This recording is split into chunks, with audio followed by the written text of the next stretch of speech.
தேசிய பதிவுத்துறையில் அடையாள கார்டு மனுக்களுக்கான சீரமைப்பு செய்வதில் உள்துறை அமைச்சு திறந்த மனப்போக்கை கொண்டிருக்கிறது.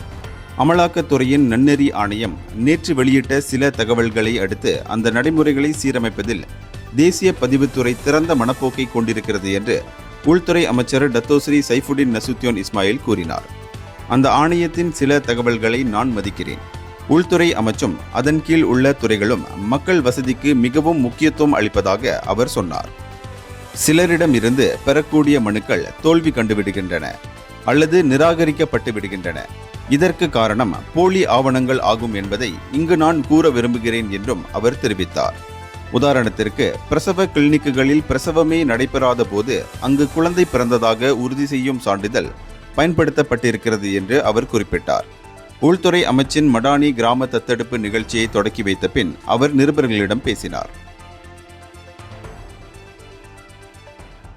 இந்தியர்களின் இதய குரல் மக்களோசை.